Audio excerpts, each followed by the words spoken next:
Today I heard that the daughter of the former chief minister, the Congress chief minister of Kerala, has gone and joined the BJP. Padmaja boy. Oh, you know, no need for translation. പദാനുപത തർജ്ജിമ ഈ പരിഭാഷയിൽ വരുമ്പോൾ ജീവൻ നഷ്ടപ്പെടാറുണ്ട്. പദാനുപത തർജ്ജിമ പലപ്പോഴും അത് വിരസമാക്കാറുണ്ട്. പത്മജ പോയി എന്ന് പറയുന്നതിനകത്ത് ആക്ഷേപമുണ്ട്, രാഷ്ട്രീയമുണ്ട്, അടുത്ത് ഉത്കണ്ഠയുണ്ട്, എല്ലാം രേഖപ്പെടുത്തിയിട്ടുണ്ട്. പത്മജയുടെ കാര്യവും പോയി എന്നുള്ളതുമാണ് സൂചിപ്പിക്കുന്നത്. ആക്ച്വൽ ക്രെഡിറ്റ് എന്ന് പറഞ്ഞാൽ വൃന്ദ കാരാട്ടിനാണ്.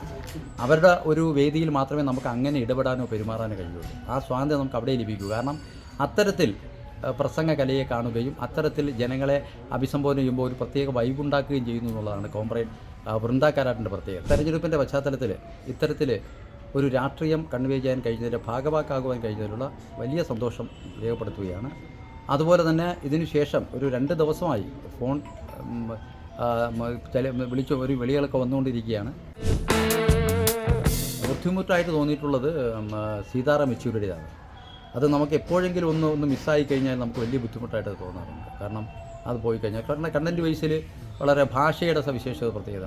പിന്നെ DYFI ദേശീയ സമ്മേളനത്തിൽ മമ്മൂട്ടിയുടെ ഉദ്ഘാടന പ്രസംഗം മലയാളത്തിലേക്ക് പരിഭാഷപ്പെടുത്തിയിട്ടുണ്ട്. കമലഹാസൻ്റെത് DYFIയുടെ വേദിയിൽ തന്നെയാണ് പരിഭാഷപ്പെടുത്തുവാൻ കഴിഞ്ഞത്.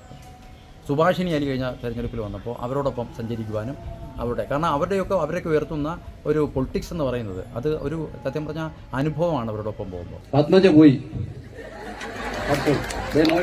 Oh, you know,